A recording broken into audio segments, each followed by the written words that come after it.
এমন সুন্দর জীবন, এমন সুন্দর যৌবন, আহা শক্তির টাইমটা, জীবনের সক্ষমতার সময়।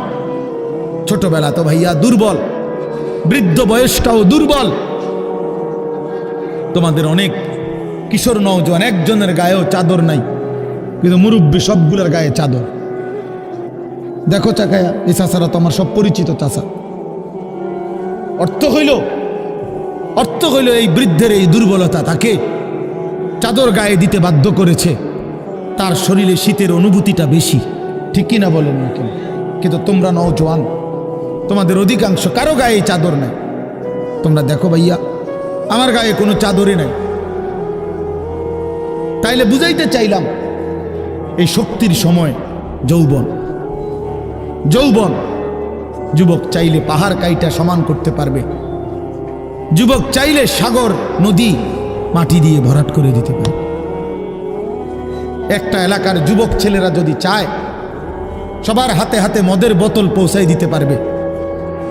একটা সমাজের ছেলেরা যদি চায়, সবার হাতে হাতে নামাজের মুসল্লাও তুলে দিতে পারবে। অতএব ছেলেরা, তোমরা যারা যুবক আয়োজন করছো, আমি তোমাদের উৎসাহ দেই, একটু আগাও, এখানে থাইমা যাইও না। একটা মাহফিল করছি, এক ফোটলা বিরিয়ানি খাওয়াই দিছি, খালাস না বন্ধু, একটু আগাও। তোমরা আবার বসো, যে কয়জনে মাহফিলের আয়োজন করছো তোমরা আবার বসো, যে আমরা কেমনে আটটু ভালো হইতে পারি, আটটু চরিত্রবান হইতে পারি, আমরা কেমনে নিজেরা নামাজ ধরতে পারি। একটু যদি হিম্মত করো যুবক, ইনশাআল্লাহ ভালো হবে। শনিবার দিন আমি আমার মাদ্রাসায়, এই শনিবারে সকাল 10টা থেকে বিকাল 4:30 পর্যন্ত, এইবারই প্রথমবার আমি আলাদা 16 বছর থেকে 30 বছরের নিচে যাদের বয়স, এই কিশোর যুবকদের জন্য আলাদা ইসলাহি মজলিসের আয়োজন করছিলাম। আমার শায়েখ আল্লামা মুফতি মুশতাকুর নবী সাহেব বয়ান করছেন, আল্লামা মুফতি আমজাদ হুসাইন সাহেব বয়ান করছেন, হজরত মাওলানা মুফতি ইউসুফ বিন ইকবাল বয়ান করছেন, আমাদের কুমিল্লা ক্যান্টনমেন্টের বড় একজন শিশু বিশেষজ্ঞ ডাক্তার মিজানুর রহমান, উনি বয়ান করছেন, আমি নিজে কিছু কথা বলছি। প্রায় 600 ছেলে এন্ট্রিভুক্ত আসছে, এখানে উপস্থিত হয়েছে 600। সন্দ্বীপে, চট্টগ্রামে আমরা প্রতি বছর সন্দ্বীপ যাই, সেখানে 4টা-5টা ছেলে ফজরের নামাজের জন্য, তারা বন্ধু কলেজের ছেলে, 4-5 জন ছেলে মাত্র। ওরা একদিন সিদ্ধান্ত নিছিল, ওরা সবসময় ফজরের নামাজ পড়তো, তো ওরা একদিন সিদ্ধান্ত নিছে যে ফজরের পরে তারা সন্দ্বীপ তো সাগরের পারে, তো সাগরের পারে হাঁটতো তারা। তো তারা একদিন সিদ্ধান্ত নিছিল আজ থেকে 1 বছর আগে, যে আমরা সকালবেলা না হাইটা চলো আমরা বন্ধুদেরকে ফজরের জন্য জাগাই, ফজরের ক্যাম্পেইন করি, ফজরের জন্য গণসংযোগ করি। এই 4-5 জন ছেলে উদ্যোগ নিয়ে শুরু করছে। ঠিক 1 বছরের মেহনতে এই গত নভেম্বর, 24 সালের নভেম্বরে আমি গেছি মাহফিলে, ওইখানে তারা আমার লিস্টেড, ফজরের পরে আমি তাদের জন্য আলাদা বয়ান করছি, তাদের আলাদা মাহফিল হয়েছে ফজরের পরে। মানে রাইতে আমি যেই প্যান্ডেলে ওয়াজ করছি, ওই প্যান্ডেলটা তারা সকালের জন্য আবার ভাড়া নিছে। বুঝেন না এই কথা? আমি ওখানে ছিলাম, আর ওখানে রাত্রে আসা যায় না, ওইটা সন্দ্বীপে স্পিড বোট দিয়ে আইতে যাইতে হয়, তো তার রাইতে আওয়ানোর সিস্টেম নাই, থাকতে হয়। এই জন্য ফজরের পরে আবার বয়ান করছি 1.5 ঘন্টা। তো ওরা, আমি বললাম এত ভোরে ছেলেরা আইবনি, কয় হুজুর আসবে ইনশাল্লাহ, আপনি দেখেন। তারা আমারে দেখাইছে কাগজে কলমে লিস্টেড করা, প্রায় 4,500 ছেলে এখন ফজরের নামাজ জামাতে। যুবক চাইলে কি না পারে, যুবক চাইলে ভাঙতে পারে, যুবক চাইলে গড়তে পারে, যুবক চাইলে বুলডোজার দিয়ে সমান করে লাইতে পারে, সমান করে ফেলতে পারে। আবার সেই ভাঙার উপরে যুবক চাইলে গড়তেও পারে। আল্লাহ তাআলা নওজোয়ানের শরীরে অসম্ভব হিম্মত দান করছে, অসম্ভব হিম্মত। এই জন্য বাপ, আমি যুবক যারা, তাদেরকে উৎসাহিত করলাম। মহান আল্লাহ পাক রব্বুল আলামিন আমাদেরকে বলছেন, আমি তোমাদের ইমানদার, ইমান নিলাম, আমি ইমান দিছি বান্দা, আমি গত বছর যখন তাবলিগের সফরে ছিলাম দিনাজপুর জেলায়, গত বছর আগস্ট মাসে ৭২ বছর বয়স্ক একজন হিন্দু লোককে কালেমার দাওয়াত দিছিলাম। ওনার 2 ছেলে মুসলমান। ওনারে আমি 2.5 ঘন্টা কালেমার দাওয়াত দিছি। আমরা 3 জন আলেম মিলে কত অনুনয় বিনয় করছি, কাকুতি মিনতি করছি, কাঁদছি, চোখের পানি ফেলছি। একটা বার চাচা কালেমা পড়েন, আপনার ছেলে মুসলমান, ছেলের বউ মুসলমান, আপনার নাতি নাতনি সব মুসলমান, আপনি এখনো বসে আছেন কেন? আহা, এই ৭২ বছর হয়ে গেছে। বুড়া মিয়া কয় আমি ওটা বলবো না, বলে নাই। আমি আমার সাথীদের কাছে, আমার 26 জন সাথী নিয়ে চিল্লাই গেছি, 16 জন আলেম, এক চিল্লা সফরে 950 মানুষ আল্লাহর রাস্তায় বের হয়েছে চিল্লার জন্য। আলহামদুলিল্লাহ, আল্লাহই করাইছে। তো বলতেছিলাম, আমি সাথীদের কাছে এসে বলছিলাম যে দেখেন ৭২ বছর বয়স হয়ে গেছে, এক আল্লাহর বান্দা, তার জবান দিয়া কোনোদিন তার মালিকের নামটা বের হয়। আমারে আপনারে আল্লাহ তাআলা কত বড় তৌফিক দিছে যে আমরা কত হাজারবার, লক্ষবার কালেমা লা ইলাহা ইল্লাল্লাহ মুহাম্মাদুর রাসূলুল্লাহ এটা যে আমরা পড়তে পারি, পড়তে পারছি, এই সৌভাগ্যের কৃতজ্ঞতা কি? এটা যদি আল্লাহ আমগো জবান দিয়ে কোনোদিন না বলাইতো। কথা বলে না বাপ, এই ছেলেরা মিয়া, এই আব্বাস যারা নামাজ পড়ো না, আরে না ফরমান, তুই যদি হিন্দুর ঘরে জন্ম নিতে, তুই যদি ইহুদির ঘরে জন্ম নিতে, তুই যদি খ্রিস্টানের ঘরে জন্ম নিতি, বেটা কি হতো জীবন? যদি কোনোদিন কালেমার আহ্বান না শুনতা। তুমি তো মুসলমানের ঘরে জন্ম নিয়া এভাবে ইমানকে ফেলে দিলা। মুসলমানের ঘরে জন্ম নিয়ে এভাবে নামাজকে প্রত্যাখ্যান করলা। ছি ছি ছি ছি, তোমারে দেখে তো হিন্দুও হাসবে, তোমারে দেখে তো ইহুদিও হাসবে, তোমারে দেখে তো খ্রিস্টানও হাসবে, যে দেখছো হয় নাকি শ্রেষ্ঠ জাতি, ওদের ধর্ম নাকি শ্রেষ্ঠ ধর্ম, ওদের ধর্ম কোরআন নাকি শ্রেষ্ঠ কিতাব, ওদের শ্রেষ্ঠ ধর্ম ওদেরই পছন্দ হয় না, ওদের শ্রেষ্ঠ কিতাব ওরাই পড়তে পারে না। তো এটা কিসের শ্রেষ্ঠ? কথা বলেন না। তাহলে আমি তো আমার ধর্মের অপমান। কথা বলেন না, আমি আমার ধর্মের অপমান না, আমি আমার কোরআনের অপমান। এজন্য তোমরা যারা বেনামাজি ছেলে, তোমরা ধর্মের অপমান। তোমাদের যাদের চুল বেঈমানের মতো, তোমরা মুসলমান ধর্মের অপমান। তোমাদের কারণে আমার ধর্ম লজ্জিত, তোমাদের কারণে ধর্ম বেইজ্জতি হয়েছে। তোমরা ইসলামকে অপমানিত করলা, আল্লাহকে অপমানিত করলা, আমার নবীর শ্রেষ্ঠতম 23 বছরের আদর্শকে তোমরা অপমানিত করলা। এই অপমানের বিচার আল্লাহ করবে, মনে রাখো, ছেড়ে দিবে না বাপ। আল্লাহ কোরআনে বলছে, বান্দা আমি 1 সেকেন্ড ছাড়বো না, আমি হিসাব নিব। তুমি আমারে কি মনে করছো বান্দা? বাদুগা খাওয়াইছি দেখিয়া তুমি মনে করছো আমি মাতি না? হ্যাঁ, কিটা মনে করছো? এ পেশাব পায়খানার ভাত তুমি মনে করছো আমি কিছুই বলবো না, কিছুই বলবো না। তুমি জানো না ফেরাউনকে শোয়াইছে কে? তুমি জানো না কারুনকে শোয়াই দিছে কে? তুমি জানো না নমরুদ সাদ্দাতকে নিশ্চিহ্ন করে দিয়েছে কে? তুমি শোনো নাই? তুমি আন্দাজ করো নাই আমি আল্লাহ কেমন? এই পৃথিবীর কত অবাধ্য জাতিকে আমি আল্লাহ ধ্বংস করে দিয়েছি, শোনো নাই? কই, গোটা পৃথিবীর সমস্ত আধুনিক প্রযুক্তি থাকার পরেও তো বাবা আমেরিকার ওই বেঈমানরা, ক্যালিফোর্নিয়ার লস অ্যাঞ্জেলস তাদের একটি স্টেট আগুনে দাবানলে পুরে ছাই হয়ে গেছে। লক্ষ লক্ষ কোটি কোটি মিলিয়ন বিলিয়ন ডলারের এক এক বিল্ডিং। আপনারা মুরব্বীরা মিলিয়ন বিলিয়ন ডলার কি তাই বুঝতেন না? কয়টা আপনি 1 মিলিয়ন বিলিয়ন ডলার কত টাকা? কমপক্ষে 300 টাকার বেশি। মানে আপনি এটি বুঝতেন না, টেহাইনি এটা বুঝতেন না। কথা বুঝছেন কিনা? হ্যাঁ, আমরা কিতাবে পড়ছি এক বুজুর্গকে, হ্যাঁ, একটা জিনিস দামি ওনার কাছে ছিল, তো ওনার কাছে বলছি এটা আপনি বিক্রি করে দেন।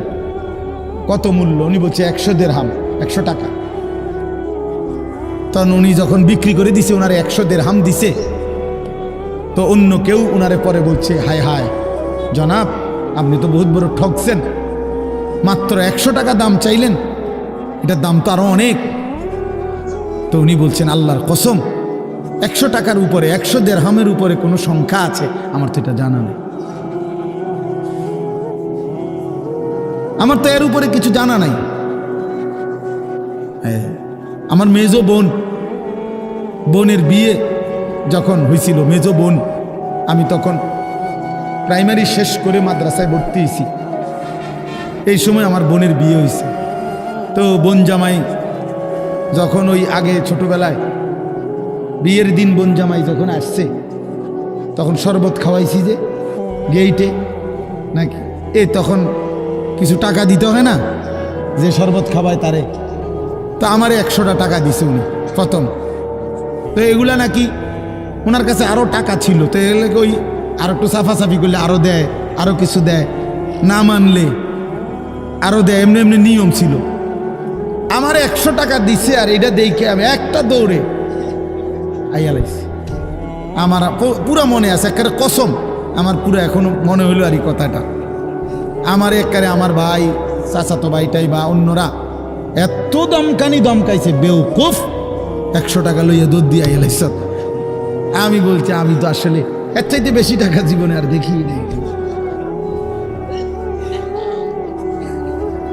তো বলতে চাইলাম, হাজার হাজার কোটি কোটি মিলিয়ন ডলারের এই বাড়ি ভবন, এগুলো পৃথিবীর সর্বাধুনিক প্রযুক্তি দিয়ে, অত্যাধুনিক প্রযুক্তি থাকা সত্ত্বেও, আধুনিক সরঞ্জামাদি থাকার পরেও বাফ আল্লাহর দেওয়া আযাবে আগুনে যখন জ্বলছে, এই কয়দিন হইল কোনো বেঈমানে 1 সেকেন্ডের জন্য আগুন নিভাইতে পারে নাই।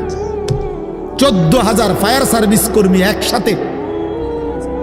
একসাথে আপনার পানি দিছে, আরো বাড়ে, আগুন আরো বাড়ছে। তার মানে বোঝা গেল, বাবা, পৃথিবীর কারো শক্তি মূলত কোনো শক্তি না, আল্লাহর শক্তির সামনে, আল্লাহর ফায়সালার সামনে। আল্লাহ যদি ভালো রাখে তাইলেই ভালো থাকা। হ্যাঁ, আপনার টাকা তো আছে 1000 কোটি টাকা, কিন্তু আপনার ফেডে অসুখ, আপনি টেহা দিয়ে কিনবেন। আপনার টাকা তো আছে লক্ষ কোটি টাকা, কিন্তু আপনার তো ডায়াবেটিস, আপনি কিনবেন টাকা দিয়ে কি করবেন? আপনি 7 রাজার ধন হইলেও কি লাভ হবে আপনার? এই জন্য আমি অনুরোধ করছি, আমরা মুমিন, আল্লাহ আমাদেরকে বলছে এটাই কথা, সকলেই আল্লাহর কথা শুনবে এটা জরুরি না, এবং সবার সৌভাগ্য হবে এটাও জরুরি। আসমানের ফয়সালা, আল্লাহ তাআলার ফয়সালা, আল্লাহর কথা বলতে পারা এটাও সৌভাগ্য, শুনতে পারা এটাও সৌভাগ্য, ইন্তেজাম করতে পারা এটাও সৌভাগ্য। যালিকা ফাদলুল্লাহি ইউতিহি মান ইয়াশা, আল্লাহ তাআলা বলছেন এটা আল্লাহ তাআলার ফজল, অনুগ্রহ, দয়া, তিনি যাকে ইচ্ছে করেন দিয়ে থাকেন, তিনি যাকে ইচ্ছে। হযরতে বেলাল রাদিয়াল্লাহু তাআলা ওনার বাড়ি মক্কা মদিনা না, অনেক দূরে, কিন্তু উনি মুসলমান হয়েছেন, সাহাবী হয়েছেন। হযরতে হুযাইফা নবীজির সাহাবী, ওনার বাড়ি মক্কা মদিনা না, ইয়ামান, উনি মুসলমান হয়েছে, সাহাবী হয়েছে। হযরতে সালমান, ওনার বাড়ি মক্কা মদিনা না, ওনার বাড়ি ইরান, পারস্য, তো উনি সেখান থেকে আল্লাহ আনাইছে, উনি কালেমাওয়ালা হয়েছে। হযরত আবু হুরায়রা রাদিয়াল্লাহু তাআলা, বিখ্যাত সাহাবী, সবাই নাম জানে, আবু হুরায়রার নাম সবাই জানেন না? উনিও কিন্তু মক্কা মদিনার মানুষ না, উনি দাউস গোত্র, এটা অনেক দূরের, কিন্তু সেখান থেকে আল্লাহ ওনাকে আনাইয়া মুসলমান হয়েছেন, সাহাবী হয়েছেন। কিন্তু আবু জেহেল বাড়ির কাছে, আল্লাহর ঘর কাবার সবচেয়ে কাছে, সর্বপ্রথম বাড়ি যার কাবা ঘরের পরে আবু জেহেলের বাড়ি। জানেন এটা? আবু জাহেলের ঘরের আগে কারো ঘর নেই, কারো ঘর ছিল না। নবীজির ঘরও আরো পিছনে ছিল, সবার ঘর পিছনে। কাবা ঘরের সবচেয়ে নিকটতম প্রতিবেশী ছিল আবু জাহেল। তো কি হয়েছে এত? কিন্তু বদনসিব, আবুল আহাব কাছে ছিল, বঞ্চিত। এই জন্য এটা আসমানের ফয়সালা। এত কাছে থেকে বঞ্চিত হলো কেন? এত দূরের থেকে আসলো কেন? বুঝছেন না হিসাবটা? তাহলে মূলত ফয়সালাটা কার? ইউতিহি মান ইয়াশা। আল্লাহ বলছেন আমার অনুগ্রহ, আমার দয়া আমি যাকে ইচ্ছে করে দিয়ে থাকি, আমি যাকে ইচ্ছে করে দিয়ে থাকি। এই জন্য বললাম আর কি, আমি সবাই শুনতে পারবে, শুনবে এটা জরুরি না। আল্লাহ যাকে পছন্দ করে, ইচ্ছে করে, তাকে আল্লাহ তাআলা দ্বীনের বুঝ দান করে। হাদিসের মধ্যে আছে মাইয়ুরিদিল্লাহু বিহি খায়রান ইউফাক্কিহু ফিদ্দীন। আল্লাহ যার ভালো চান, কল্যাণ করতে চান, তাকেই আল্লাহ তাআলা দ্বীনের বুঝ দান করে, দ্বীনের বুঝ দান করে। নবীজি বলেন ইজা আরাদাল্লাহু বিআবদিন খায়রান ইস্তা'মালাহু। আল্লাহ যখন তার কোনো বান্দার ব্যাপারে ভালোর ফয়সালা করে, তো আল্লাহ তাআলা তাকে কাজে লাগান। সাহাবীরা জিজ্ঞেস করছে কিভাবে কাজে লাগায়? কাইফা ইস্তা'মিলুহু, হে আল্লাহর রাসূল আল্লাহ তাকে কাজে লাগান কিভাবে? তো নবীজি বলেন ইউওয়াফিকুহু লিআমালিন ক্বাবলাল মাউত। আল্লাহ যাকে ভালো চান তাকে মৃত্যুর আগে আগে নেক আমল করার তৌফিক দান করেন। এটাই তারে কাজে লাগাইছে যে ঠিক আছে তোমারই দিয়ে আমি আমার সিজদা দেওয়াবো, তোমারই দিয়ে আমি আমার ঘরের খেদমত নেব, তোমারই দিয়ে আমি আমার কোরআনের খেদমত নেব। আল্লাহ তাকে আমলের তৌফিক দিয়ে থাকেন। তাইলে এই জন্য বললাম, এটা সব সময় মনে রাখবেন, আল্লাহর দেওয়া তৌফিক ছাড়া বান্দা নামাজ পড়তে পারে না। বাত আল্লাহ সবাইকে খাওয়ায়, সেজদা আল্লাহ সবাইকে দিয়ে দেওয়ায় না। দুনিয়ার প্রয়োজন আল্লাহ সকলের প্রয়োজন পূরণ করে। জন্তু জানোয়ার, কুকুর বিড়াল, সাপ বিচ্ছু, কাফের মুশরিক বেঈমান নাস্তিক মুরতাদ, এদের সকলের দুনিয়াবি প্রয়োজন আল্লাহ পূরণ করে। এই খানা পিনা, পেশাব পায়খানা, হ্যাঁ জরুরত, এগুলো তো আল্লাহ তাআলা জন্তু জানোয়ারেরও পূরণ করে। কিন্তু সেজদা, আল্লাহর গোলামি, আল্লাহর ইবাদত সবাইকে দিয়ে আল্লাহ করায়।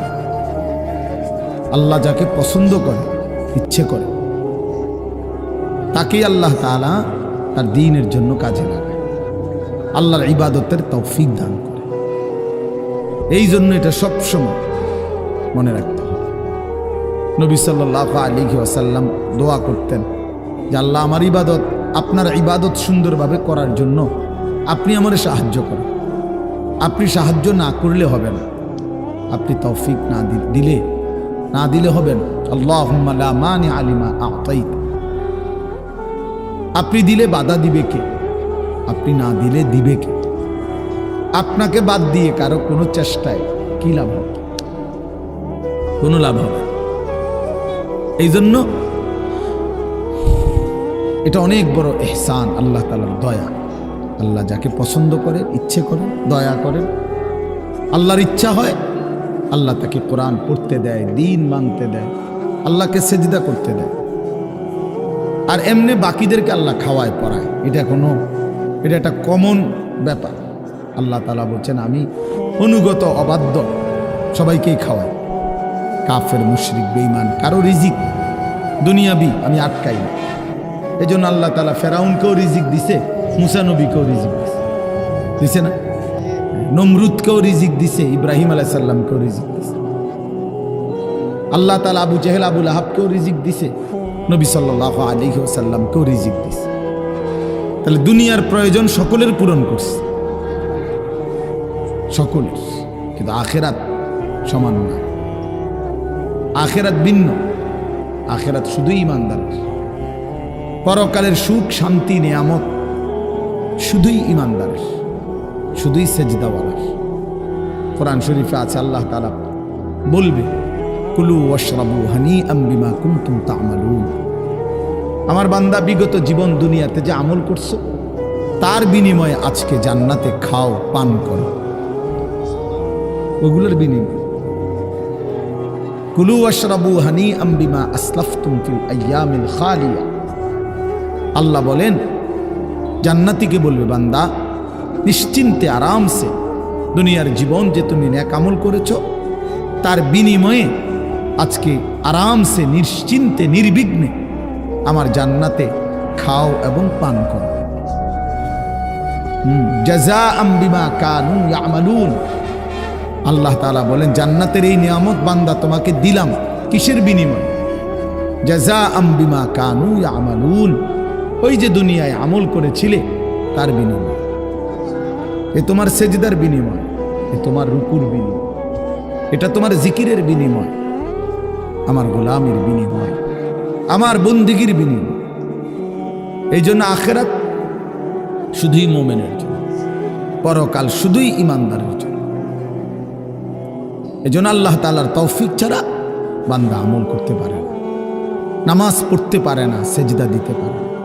কত ছেলে দেখেন না, চোখের সামনে এক ওয়াক্ত নামাজ পড়ে না, জানেও না সে মানুষের বাচ্চা নাকি জানোয়ার, এটাও জানে, হাইওয়ান কিনা না মানুষ বলতে পারে।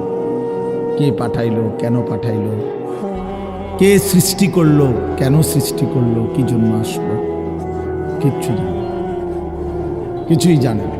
লক্ষ্য উদ্দেশ্যহীন, গন্তব্যহীন এক পাগল, মাতাল, ছাগল, যা মন চায় তাই করে, যা মন চায়। এটা জিন্দিগি আর কি। এ তো লক্ষ্য উদ্দেশ্যহীন জীবন, জন্তু জানোয়ারের জীবন। মুসলমান তো তাকে বলে যার সুনির্দিষ্ট গন্তব্য জানা আছে।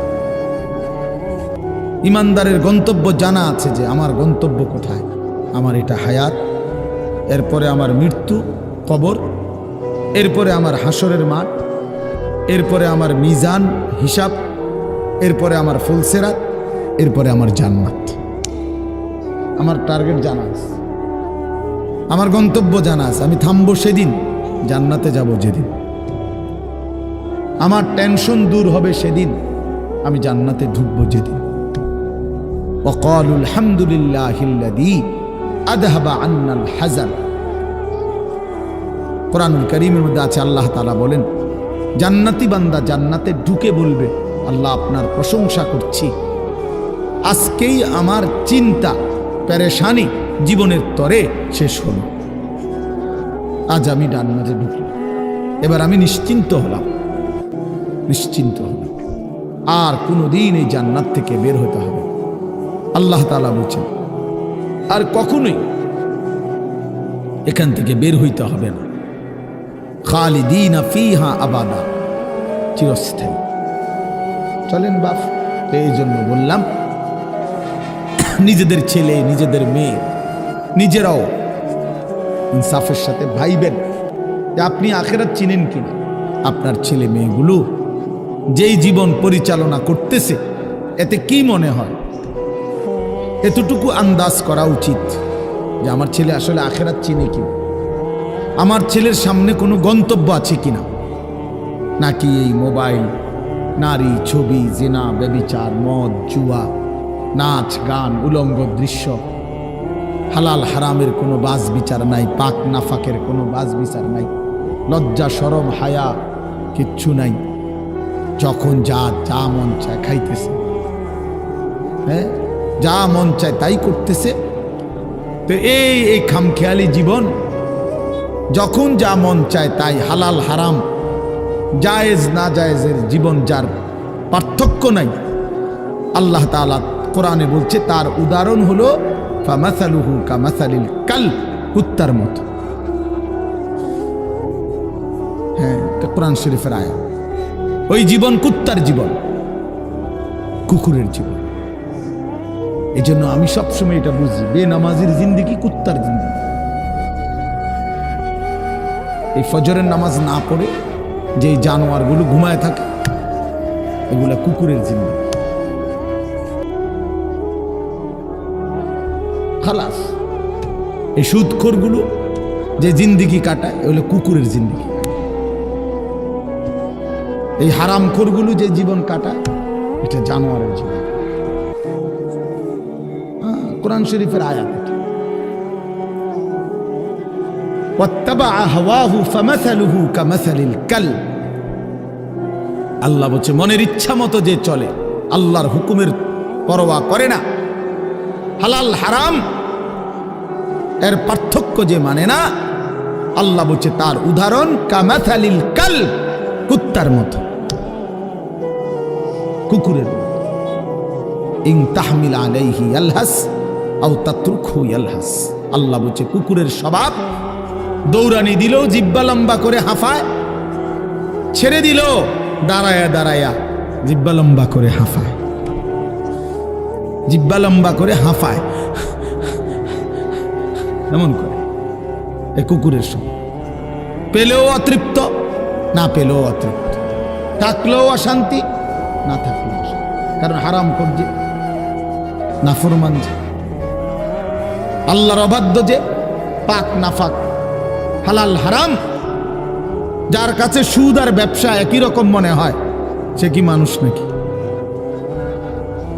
যার কাছে আপন বউ পরের মহিলা সমান মনে হয়, নিজের বউও দেখে, মানুষের ভিডিও দেখে, তো তার কাছে কি কোনো হালাল হারামের পার্থক্য আছে কি? তো সে জানোয়ার না তো জানোয়ার কি?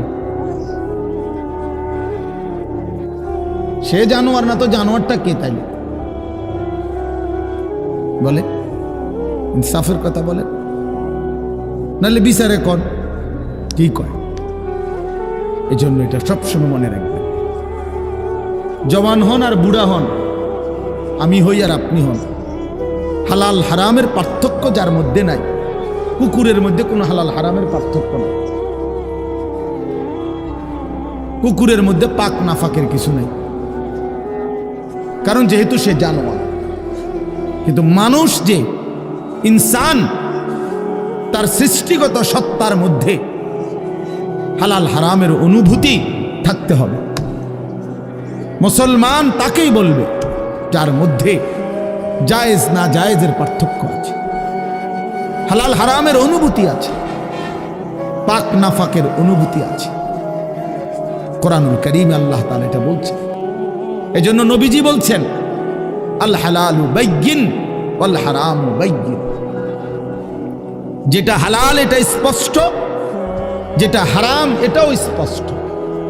নবীজি বলেন আমি অন্ধকারে রেখে যাই নাই উম্মতকে, একটা সেকেন্ডের জন্য আমি আমার উম্মতকে আড়ালে রেখে যাই নাই, সব কিছু আমি স্পষ্ট বলেছি। হালালগুলোও পরিষ্কার করে দিছি, হারাম যা তাও স্পষ্ট করে দিয়েছি। 24 ঘন্টার যাবতীয় কর্মকাণ্ড আমি আল্লাহ স্পষ্ট করে দিয়েছি। ওই দেখেন ওই অপদার্থ ছেলেটার দিকে এক নজরে মোবাইলের দিকে তাকায় আছে, কারে বলে কি ওয়াজ করে এরকম করে, এটা ধরে রাখছে মোবাইল, এক নজর একদিকে খালা। এবার ওয়াজ হয়, কারে বলে কি বলে, আমার এত কিছু দরকার, আমি আর আমার মোবাইল। এই জিন্দেগি, এই ছেলে পেলেদের আকসারের জীবন। 24 ঘন্টা পৃথিবীতে তার একটাই জিনিস, সেটা হলো একটা মোবাইল। এটাই তার মা, এটাই তার বাবা, এটাই তার আত্মীয়, এটাই তার স্বজন। মোবাইলেই হাসে, মোবাইলেই কাঁদে, মোবাইলেই আবেগ, মোবাইলেই অনুভূতি, সব কিছু জীবনের মোবাইলটা। কোত্থেকে আসলো, কে বানাইলো, কে সৃষ্টি করলো, কেন পাঠাইলো, কে আমারে বানাইলো, আমি কোত্থেকে আসলাম, কেন রাত হয়, কেন দিন হয়, আমার কোনো দায়িত্ব আছে কিনা আমার আল্লাহর পক্ষ থেকে, কিচ্ছুর কোনো সামান্যতম বুঝ বুদ্ধি আকল দিমাগ কিচ্ছু। 365 দিন, এক বছরে কোনো দিন নামাজ পড়ে না, তারও কিছু মনে পড়ে না, কেউ তারে মনেও করাইও দেয় না। কই তার বাপ কেডা, তার মা কি, কেউ একটু বলেও না যে কিরে বাপ তুমি যে এক ওয়াক্ত নামাজ পড়ো না, তুমি মুসলমানের বাচ্চা হইলা কেন, তুমি মানুষের বাচ্চা হইলা কেন। তার মা একটাবার বলে না, মায়ে কেমন, সন্তানেই কেমন। আমার খুব আফসোস লাগে, এটা খুব আফসোস। মাঝে মাঝে মনটা চায় যে কি আসলে কি মুসলমান এত পাষাণ হইল কেন? বাপে কেমন, সন্তানেই কেমন, মাই কেমন, মেয়েটাই কেমন। কেউ পর্দা করেন, মাও বেপর্দা, মেয়েও বেপর্দা। বাপ ফুজি ছেলে মেয়ে সবাই মিলে টেলিভিশন চায়, একসাথে নাচ গান নর্তকের ছবি নাটক সিনেমা দেখতেছে। ছি ছি ছি ছি, কত নিকৃষ্ট মুসলমান, কত বেশরম বেহায়া নির্লজ্জ হইলে এত বড় বেশরম হইতে পারে। আত্মমর্যাদা, আত্মসম্মান, লজ্জা যদি এক বিন্দু থাকতো তাইলে তো বাবা জিজ্ঞেস করতো যে কিরে বাপ, তুই মুসলমানের ঘরে জন্ম নিয়া এক ওয়াক্ত নামাজ পড়ে না, তুই কেমনে রে আমি মুসলমানের সন্তান হইলি?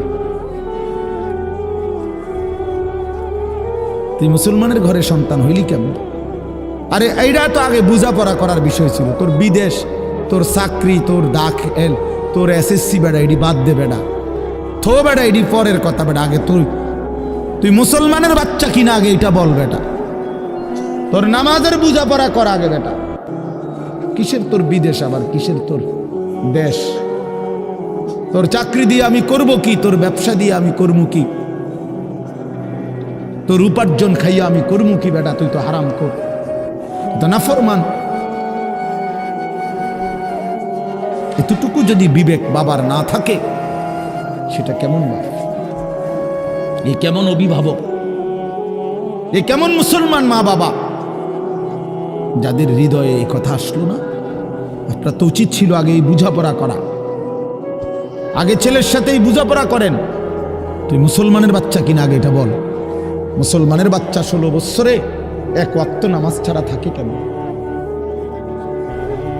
কথা বলেন, ইনসাফ কি বলে? ইনসাফের কথা বলেন, বিচারের কথা বলেন। ছেলেগুলোকে আপনারা এভাবে ছেড়ে দিলেন, আর তোমরা ছেলেরাও বাবা এভাবে নষ্ট হয়ে গেল। অনাদরে, অবহেলায় এমন সুন্দর জীবন, এমন সুন্দর যৌবন, শরীর স্বাস্থ্য সব শেষ করে দিলাম।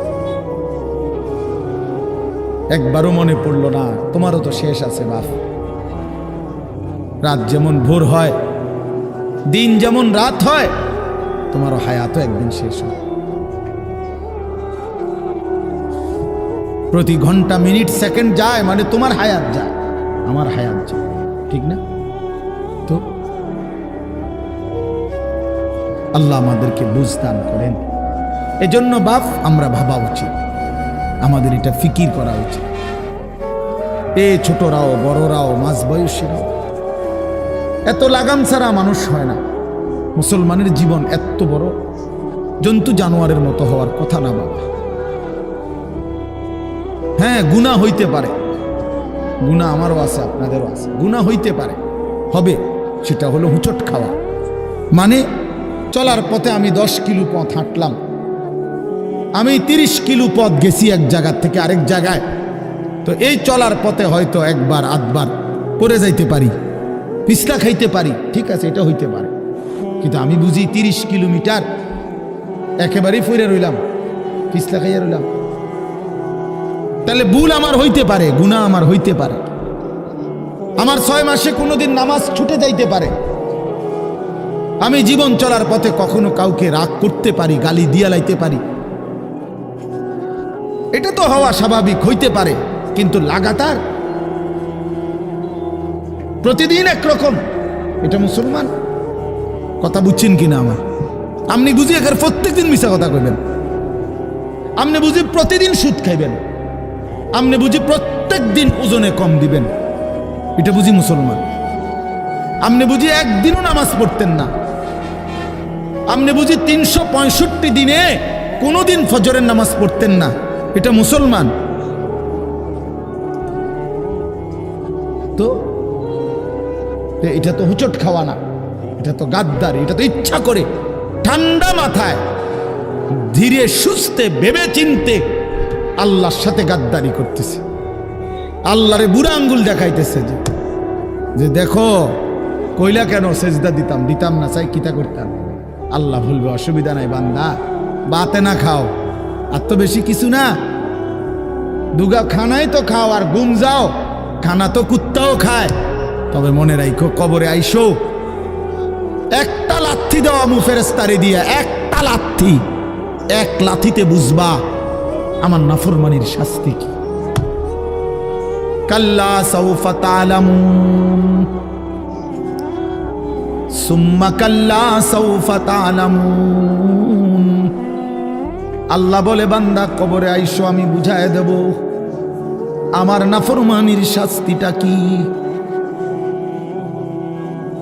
ফেরেশতা দুই কান বরাবর, আল্লাহর নবী বলছেন নাফরমানের কবরে ফেরেশতা ফায়াদরিবু দারবাতান বাইনা উযুনাইহি, দুইটা কান বরাবর ঘাড়ের মধ্যে প্রত্যেকটা আঘাত করবে লোহার হাতুড়ি দিয়ে। ফায়াসিহু সাইহাতান, নাফরমান কবরে এত জোরে চিৎকার করবে ইয়াসমাউহা মান ইয়ালিহি ইল্লা সাকালাইন।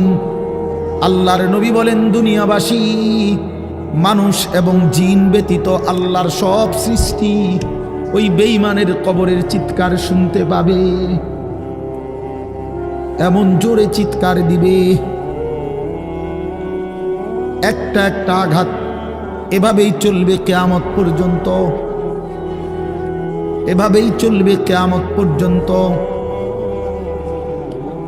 আল্লাহর নবী সাল্লাল্লাহু আলাইহি ওয়াসাল্লাম বলেন নাফরমান পাপীকে যখন কবরে রাখা হবে, তিনটা প্রশ্নের উত্তর যখন নাফরমান দিতে পারবে না, সাথে সাথে কবর তারে এত জোরে একটা চাপ দিবে, একটা চাপ দিয়া ডান পাশের মাটি বাম দিকে, বাম দিকের মাটি ডান পাশে চলে আসবে। হাত্তা তাখতালিফা আদলাউহু, আল্লাহর নবী বলেন ডান পাশের পাঁজরের হাড্ডি ভাইঙ্গা বাম পাশে ঢুকে যাবে, বাম পাশের হাড্ডিগুলো ভাইঙ্গা ডান পাশে ঢুকে যাবে। নবীজি দেখায়া দিছে হাত্তা তাখতালিফা আদলাউহু, এইভাবে দুই আঙ্গুল একটা যেমন আরেকটার মধ্যে ঢুকে যায়, আল্লাহর নবী বলেন এভাবে পাঁজরের হাড্ডি একটা আরেকটার মধ্যে ঢুকে যাবে। কি বাপ মনে করছো তোমারে এমনে এমনে ছেড়ে দিব? কি মনে করছো যার ভাত খাইলা তার বুঝি হিসাব দিতে হবে না? কি মনে করছো মুফত এটা? হ্যাঁ, কার পানি পান করেছো, কার ভাত খেয়েছো, কার আসমান, কার জমিন, কার চন্দ্র, কার সূর্য ব্যবহার করেছো বান্দা? কার এটা? তোমার আব্বার? শরীরটা তোমার বাপের নি, চোখ নাক কান তো তোমার আল্লাহর। আলাম নাজআল লাহু আইনাইন ওয়া লিসানান ওয়া শাফাতাইন। আল্লাহ বলে বলো না বান্দা আমি কি দুইটা চোখ দেই নাই? ওহ বাবা কথা কম। আমি কি জিহ্বাটা দেই নাই? আমি কি দুইটা ঠোঁট দেই নাই? তো উত্তরে কি বলবেন যে না দেন নাই? কি বলবেন? কথা বলেন। এই কথা বলার হিম্মত আছে কারো যে আল্লাহ আপনি চোখ দেন নাই, আপনি ঠোঁট দেন নাই? কারো সাহস আছে কিনা এটা বলার? তাইলে আল্লাহই তো দিয়েছেন। আলাম নুসিহ জিসমাকা, হাদিসে আছে নবীজি বলেন আল্লাহ জিজ্ঞেস করবে হাসরের মাঠে বান্দা বলো না আমি কি তোমার শরীরটা সুস্থ রাখি নাই? ওয়া নুরভিকা মিনাল মা, আমি কি প্রতিবার তৃষ্ণার্ত অবস্থায় তোমারে আমি আল্লাহ তো আমি কি পানি পান করাই নাই? আমি তো পানি পান করিয়েছিলাম, আমি তো তৃষ্ণা নিবারণ করেছিলাম, আমি তো ক্ষুধার চাহিদা পূরণ করেছিলাম, আমি তো কায়নাতের সূর্য চন্দ্র আলো বাতাস দিয়েছিলাম। ওয়াজআলনা নাওমাকুম সুবাতা, আল্লাহ বলে সারাদিনের ক্লান্তি দূর করার জন্য রাত্রি গভীরের ঘুম আমি আল্লাহই তো বানিয়েছি। ওয়াজআলনাল লাইলা লিবাসা, অন্ধকার কালো চাদর দিয়ে ঢেকে পৃথিবীটাকে অন্ধকারাচ্ছন্ন করে দিয়েছি আমি আল্লাহই তোমার ঘুমের উপযুক্ত পরিবেশের জন্যে। আবার দিনের বেলা আলোকিত করে দিয়েছি তোমার উপার্জনের সুবিধার জন্যে। রাতে তুমি ঘুমাইবার জন্য অন্ধকার করে দিয়েছি। দিনে তুমি রোজগার করবা এই জন্য আলোকিত করে দিয়েছি। ওয়াজআলনান নাহারা মাআশা, উপার্জনের জন্য দিন বানিয়েছি, ঘুমাইবার জন্য রাত বানিয়েছি। ওয়াজআলনা সিরাজাও ওয়াহাজা, একটা উজ্জ্বল সূর্য আমি আল্লাহই বানিয়েছি। وأنزلنا من المعصرات ماء ثجاجا, জমাট বাঁধা মেঘ থেকে আমি আল্লাহ অঝোর ধারায় বৃষ্টি নামিয়েছি। এই জমিনটাকে সিক্ত নরম করেছি, ছোট্ট ছোট্ট ছিদ্র বানিয়েছি। তোমার অনাদরে ফেলে দেওয়া দানা আমি আল্লাহ কুদরতি স্বয়ংক্রিয় মেশিন দিয়ে আমি আল্লাহ জমিনের নিচে আমি নিয়ে এসেছি। কয়দিন পরে আবার আমি আল্লাহ সেই ছোট্ট দানা থেকে নতুন গাছ বের করে দিয়েছি। লিনুখরিজা বিহি হাব্বান ওয়া নাবাতা, আরে রিজিকের ব্যবস্থা আমি করলাম, ঘুমের ব্যবস্থা আমি করলাম, উপার্জনের পরিবেশ আমি করে দিলাম, শরীর স্বাস্থ্য জীবন যৌবন আমি দিলাম। আমি কেন সেজদা পেলাম না? আল্লাহ যদি বলে বান্দা আমি কি অপরাধ করলাম, আমি তোমারে এত কিছু দিয়ে আমি কি অন্যায়টা করলাম যেই অপরাধের কারণে তুমি আমারে সেজদা দিলা না? কি বলবা যুবক? নাফরমান যুবক কি বলবা? অসভ্য যুবক যে নামাজ পড়ো না, হাইওয়ান তুমি কি বলবা? তুমি মানুষ না জানোয়ার? বেনামাজি তুই মানুষ না জানোয়ার? বল, মানুষ না জানোয়ার বল বেটা। অনেক বেহায়া এখনো হাসে এইখানে, এত বড় অসভ্য বেহায়া, এই বেহায়া এখনো হাসে। চিন্তা করছো নি? হ্যাঁ, এত বড়, এত নির্লজ্জ, এত বড় অসভ্য যে এখনো হাসে। অর্থ হলো আমারই, বুঝেন নাই? বুঝতেছে সে আমারই কর। আহ আহ, আমার মনে হয় কুকুর রে কইলে কুকুর মাথা নামাইলে। আহা, আমাদের সন্তানদের হালাত কত নাজুক, চিন্তা করে দেখে। মুসলিম সমাজে বসবাস করে, বাপ মুসলমান, মা মুসলমান, চারিদিকে মসজিদ, চারিদিকে মাদ্রাসা, কত দাড়িওয়ালা, টুপিওয়ালা, পাঞ্জাবিওয়ালা। প্রতিদিন মসজিদের মিনারা থেকে উচ্চ কণ্ঠে মাইকের হর্ন দিয়ে আজান হইতেছে।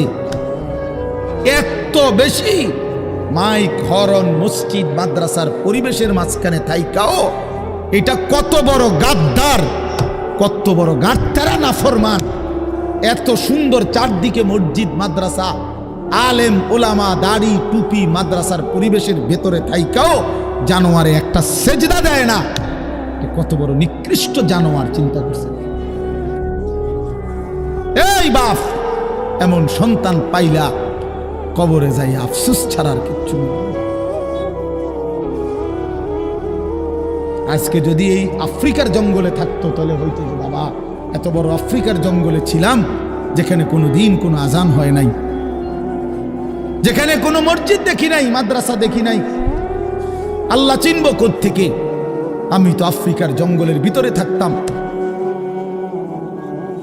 বলেন, একটা ছেলে বলেন, এই ছেলেগুলো বেনামাজি যে ছেলেগুলো, এদেরকে জিজ্ঞাসা করেন যে বাবা তুই কি আল্লাহ চিনলি না, না রাসূল চিনলি না? তুমি বাবা কি মসজিদ চিনলা না, মাদ্রাসা চিনলা না? কোনোদিন কি কোরআন দেখলা না? কারো লাশ, কারো জানাজা, কারো কবর কিছুই দেখো নাই? কিচ্ছুই তোমার কলজার মধ্যে কোনো এক বিন্দু কোনো বিবেক অনুভূতি জাগাইলো না? শুধু নারী, শুধু একটা মোবাইল, শুধু একটা ছবি, শুধু একটা অশ্লীল দৃশ্যের কাছে হেরে গেলা। ছেলেরা বলো বাবা, তোমরা বলো, কার কাছে হাইরা গেলা? কেমনে হাইরা গেলা তুমি? তোমার বাপ মুসলমান, মা মুসলমান, তোমার ঘর মুসলমান, তোমার দাদা দাদি, নানা নানি, চাচা মামা, ফুফা খালু সব মুসলমান। তোমার এলাকার চারদিকে আজান হয়, তোমার মহল্লার প্রত্যেক গলিতে গলিতে মাদ্রাসা আছে। কোরআনের ঘর আছে, তোমারই কোনো না কোনো চাচাতো ভাই, মামাতো ভাই, ফুফাতো ভাই, আত্মীয় কেউ না কেউ হাফেজে কোরআন আছে, আছে না? তালেবে ইলম আছে, মাদ্রাসায় পড়ুয়া আছে। এত কিছু দেখার পরেও যার কলিজায় এক ওয়াক্ত নামাজ পড়তে মন চায় না, তার দিল পাথরের চাইতে শক্ত, তার দিল জন্তু জানোয়ারের দিলের চাইতে নিকৃষ্ট। কারণ এ বড় শক্ত হারামি, মনে রাখে, সে কিছুই মনে করে না আল্লাহকে, কিছুই মনে। এত মসজিদ মাদ্রাসা, এত নামাজ রোজার এত চিহ্ন দেখাও আমি কিছুই বিশ্বাস করি না। আমি বিশ্বাস করি আমার জীবন হলো মোবাইল, আমার জীবন হলো নারী, আমার জীবনের অর্থ হলো ছবি, আমার জিন্দিগির মাকসাদ হলো উলঙ্গ ছবি দেখা, নর্তকী দেখা, জিনা ব্যভিচারের দৃশ্য দেখা, মদের আড্ডা, জুয়ার আড্ডা, নারীর আড্ডা, কোনো অশ্লীল মেয়ের পিছনে জীবনটা শেষ করে দেওয়া, খালাস। আমি বুঝছি এটাই জীবন। কিসের মসজিদ, কিসের মাদ্রাসা, কিসের আল্লাহ, কিসের রাসূল, আমি এগুলা বুঝি না। এতটা উল্টে গেল কেন? এত বড় লানত হলো কেন? বলেন বাবা। অতএব আপনাদের কাছে অনুরোধ করলাম, আপনারা আপনাদের বিবেককে নিয়ে ভাবেন। তোমরা ছেলেরাও বাবা রাগ হইও না, বুঝতে শিখো বাবা। কে ফিরাবে তোমাদেরকে? কে ফিরাবে? কে ফিরাবে? কে ফিরাবে বাপ? তোমরা কি কোনোদিন মরবা না? আজ যদি মৃত্যু হয়, এই বেনামাজি জিন্দিগি নিয়ে কেমন কবরে যাবে? ঠিক বাকি এই নাফরমানের জিন্দিগি নিয়ে কেমন ঠিক?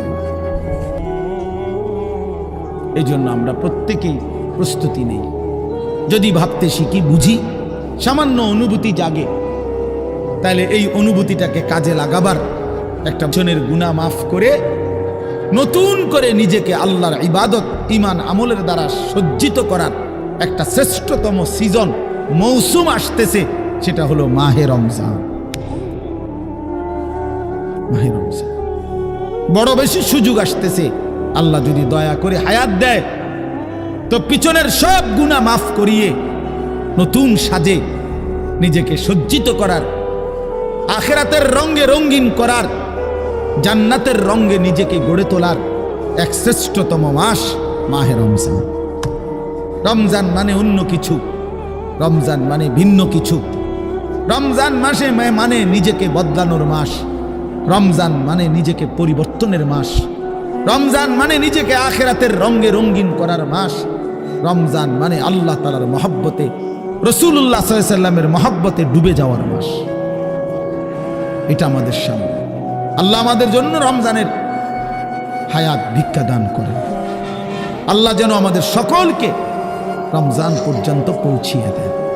এই আয়াত দেখেন, আল্লাহ তাআলা বলছেন, ইয়া আইয়ুহাল্লাযীনা আমানু, হে ঈমানদারগণ, কুতিবা আলাইকুমুস সিয়াম, তোমাদের উপরে রোজা ফরজ করা হলো, কামা কুতিবা আলাল্লাযীনা মিন ক্বাবলিকুম, যেমনটা ফরজ করা হয়েছিল তোমাদের পূর্ববর্তীগণের উপর, মানে পূর্বের ঈমানদার উম্মতদের উপর। কেন ফরজ করা হলো রোজা? উদ্দেশ্য কি? আমি আল্লাহর, লাআল্লাকুম তাত্তাকুন, যেন তোমরা মুত্তাকি হতে পারো, মুত্তাকি হইতে পারো, আল্লাহ বিরু হইতে পারো। আর মুত্তাকি হলে কি লাভ হবে? উইদ্দাত লিল মুত্তাকিন, আল্লাহ বলে জান্নাত বানানোই হয়েছে মুত্তাকিদের জন্য। মুত্তাকি হবে তো জান্নাতি হবে, জান্নাতি হবে। এই আয়াতটার অল্প একটু কথা, আমি এই আয়াতটাই পড়ছি সূরা বাকারার 183 নম্বর আয়াত, দ্বিতীয় পারা, দ্বিতীয় সূরা। এটার উপর আর একটু কথা বললে আমার কথা শেষ। আমরা আমাদের যদি পরিবর্তন চাই, পরিবর্তনের সুযোগ মাহে রমজান। আমরা যদি আখিরাত সাজাইতে চাই, আমাদের জন্য শ্রেষ্ঠ সুযোগ মাহে রমজান। আমরা যদি ঘুরে দাঁড়াইতে চাই, আমাদের জন্য শ্রেষ্ঠ সুযোগ মাহে রমজান। মাহে রমজান, আল্লাহ নাফরমানির এই জিন্দিগি আমি ছেড়ে দেব, আপনার রঙে রঙিন হব, তাইলে শ্রেষ্ঠতম সুযোগ মাহে রমজান। মাহে রমজানের মধ্যে অসম্ভব শক্তি আছে, মাহে রমজানের মধ্যে অসম্ভব পাওয়ার আছে। আল্লাহ বলছে, রমজানে বান্দা আইসো আমার কাছে, রাত দিন 24 ঘন্টা আমি আল্লাহ জাহান্নাম থেকে মুক্তি দিতে থাকব। ওয়াতাখাউ মিনান নার, জাহান্নাম থেকে মুক্তি দেব, সারা রাত মুক্তি দেব, সারা দিন মুক্তি দেব। রমজানের প্রতি ঘন্টা, প্রতি মিনিট, প্রতি সেকেন্ড হীরা মণি মুক্তা জহরতের চাইতেও কোটি গুণ বেশি দাম, কোটি গুণ বেশি। আল্লাহ তাআলা সেই মহিমান্বিত রমজান আমাদের সামনে আনতেছেন। আর মাত্র 18-19 দিনও বাকি নাই। এই অল্প কয়টা দিন বাবা, আমাদের উচিত রমজানের জন্য অধীর আগ্রহে মহব্বতের সাথে আল্লাহর কাছে হায়াত ভিক্ষা চাওয়া, যে আল্লাহ এত কাছে আইনা মৃত্যু দিয়েন, কবরে নিয়েন, আর কয়টা দিন হায়াত দেন, রমজান পর্যন্ত পৌঁছিয়ে দেন। আল্লাহুম্মা বারিক লানা ফি রাজাব ওয়া শাবান ওয়া বাল্লিগনা রমাদান। আল্লাহ তাআলা বলেন, ইয়া আইয়ুহাল্লাযীনা আমানু। দেখেন, এই একটি আয়াতে আল্লাহ 4টা কথা বলছে। একটা হলো হে ঈমানদারগণ, 2 নাম্বার হলো তোমাদের উপরে রোজা ফরজ করা হলো, 3 নাম্বার হলো যেমনটা ফরজ করা হয়েছিল পূর্ববর্তীদের উপরে, 4 নাম্বার হলো যেন তোমরা মুত্তাকি হতে পারো। কয়টা কথা হলো? এই 4টা কথার আমি 4টা আলগা সংক্ষিপ্ত একটু ব্যাখ্যা বলি। 1 নাম্বার হলো হে ঈমানদারগণ, এটা আল্লাহ আমাদেরকে ডাক দিয়েছেন। তাফসীরের মধ্যে আছে আদম আলাইহিস সালাম থেকে নিয়ে আমাদের নবী পর্যন্ত, ইতিপূর্বে আমাদের নবীর আগে যত নবী পৃথিবীতে আল্লাহ পাঠাইছেন, ওই নবীদের উপরে যারা ঈমান আনছিল, ওই নবীদের আমলে তাদের কাউকে কোনোদিন আল্লাহ তাআলা এই শব্দ দিয়ে হে ঈমানদারগণ, ইয়া আইয়ুহাল্লাযীনা আমানু বলে ডাক দেন নাই। আগে সর্বপ্রথম আমাদের নবী, আখিরি নবী, আল্লাহর বন্ধু, আমাদের নবীর ভালোবাসায় আল্লাহ তাআলা বলছে, বন্ধু, বিগত কোন নবীর ঈমানদার উম্মতকে আমি যেই শব্দে ডাকি নাই, এই প্রথম আপনার ভালোবাসায় আপনার ঈমানদার উম্মতকে আমি ইয়া আইয়ুহাল্লাযীনা আমানু এই নতুন শব্দে ডাক দিলাম। হে ঈমানদারগণ, হে ঈমানদার, তোমরা আমার। তাফসীর ইবনে কাসিরের মধ্যে আছে, যে ঈমানদার সে আল্লাহর বন্ধু, যে মুমিন সে কার বন্ধু? আল্লাহর বন্ধু। আল্লাহর বন্ধু, মুমিনের বন্ধু আল্লাহ, আল্লাহর বন্ধু মুমিন, আল্লাহর বন্ধু মুমিন। এই জন্য তাফসীরে লিখছে হে ঈমানদারগণ, এই কথার আরেকটা তর্জমা এটা, হে আমার বন্ধুগণ। আল্লাহ যেন ডাক দিয়া বলছে, হে আমার বন্ধুগণ, তোমরা আমার বন্ধু, তোমরা আমার। আমি বানাইছি বহু জনেরে, তোমরা বানাইছি আমার জন্য, আমার জন্য। তোমরা আমার, তোমরা আমারে মেনে নিয়েছ, তোমরা আমার কালেমা পড়েছ, তোমরা আমার রাসূলকে মেনে নিয়েছ, অতএব তোমরা আমার। তোমাদের কালেমা লা ইলাহা ইল্লাল্লাহ মুহাম্মাদুর রাসূলুল্লাহ, এটা আমি গ্রহণ করলাম, গ্রহণ করে আমি নিলাম। এই জন্যই আমি তোমাদেরকে ডাক দিলাম। তুমি বলছো আমি এনে ভর্তি হমু, ওই যে আমারে মোহাম্মদে বলছে, তার ছোট ভাই হাফেজ মুশাররফ কয়, আমার আজকে বললো যে হুজুর ভর্তি করামু আপনার মাদ্রাসায়, তো কি কোন সময় আমু, ফরম নিয়ম কানুন কি? আমি এত কথা তোমার দরকার কি, হাতে ভর্তি হইব সারছে। তার মানে আমি বলতে চাইছি, তারে কি বুঝাইলাম, তোমার এত নিয়ম কানুনের দরকার কি, আমি তারে নিলাম, খালাস, আমি ভর্তি নিলাম। তাইলে অর্থ হইল আল্লাহ তাআলা বলছেন, বান্দা তোমার কালেমা আমি নিলাম, তোমার ঈমান আমি নিলাম, এই জন্য আমি তোমারে মুমিন বলে ডাক দিলাম। আল্লাহ কাউকে নিজের করে ডাক দেওয়া, খোদার কসম, এটা তার জীবনের সবচেয়ে বড় পাওয়া। যদি দিল থাকতো তাইলে আমরা বুঝতাম। এক এমপি সাহেব যদি কারো নাম নেয়, এক মন্ত্রী সাহেব কারো নাম নেয়, আর তারে যদি কেউ আইয়া কয় আজকে তো মন্ত্রী সাহেবের কাছে গেছিলাম আর উনি তোমার নাম নিছে, তোমার কথা ভালো কইছে, বাবা হেতে বেটা তো মানে ঠ্যাঙালগি দিয়ে আটতে লাগবে। হ্যাঁ, বাইতে ইয়া ঘরে বেড়ি কথাবার্তা সাবধান কো, আগের মতো নাই, যেরুম মনে করছে এরুম না। কি কিছে মন্ত্রী সাহেব আজকেও আমার নাম নিছে, জিঙ্গাও মানে সে এটাকে খুব গৌরবের মনে করবে, ঠিকই না বলেন না কেন? সবার কাছে ঘুরে ঘুরে বলার চেষ্টা করবে আমি কিন্তু মন্ত্রীর পরিচিত। হাদিসের মধ্যে আছে এক সাহাবী উবাই ইবনে কাব রাদিয়াল্লাহু তাআলা আনহু, সাহাবীদের মধ্যে নবীজির সবচেয়ে সুন্দর কোরআন শরীফ পড়তেন যিনি, ওনার নাম হলো উবাই ইবনে কাব। তো এই উনি নবীজি একদিন উনাকে বলছেন, এই সাহাবীকে, যে উবাই এদিকে আসো, তুমি আমারে কোরআন শরীফ পড়ে শোনাও। বুঝছেন? তখন ওই সাহাবী একটু লজ্জিত হয়ে বলতেছি, ইয়া রাসূলুল্লাহ, আমি আপনার সামনে কোরআন পড়বো? অথচ কোরআন তো আমরা আপনার থেকেই শুনি, কোরআন আপনার উপরেই নাজিল হয়, আমি কোন সাহসে আপনার সামনে কোরআন পড়ি? তো নবীজি বললেন, শুনো, মহান আল্লাহ পাক রব্বুল আলামিন জিব্রাইল পাঠাইয়া তোমার নাম নিয়া বলছে তোমার কাছ থেকে আমি কোরআন শুনতে। এই আমরা স্পষ্ট হাদিসে পড়ছি, বিশ্বাস করেন। এই সাহাবী এটা শুই না 3 বার জিজ্ঞাসা করছে নবীজিরে, আওয়াসাম্মানি আল্লাহ, ইয়া রাসূলুল্লাহ বললেন কি আমার আল্লাহ আমার নাম নিছে? আমার নাম? আর কোন কি আপনি? নবীজি বলল, হ তোমার নামে তো দিছে। উনি আবার জিজ্ঞাসা করছে, ইয়া রাসূলুল্লাহ সত্যি বলছেন আমার নাম নিয়েছেন আল্লাহ? বলছে, হ তোমার নাম। আবার জিজ্ঞাসা করছেন, হাদিসের স্পষ্ট শব্দ আছে ফাবাকা।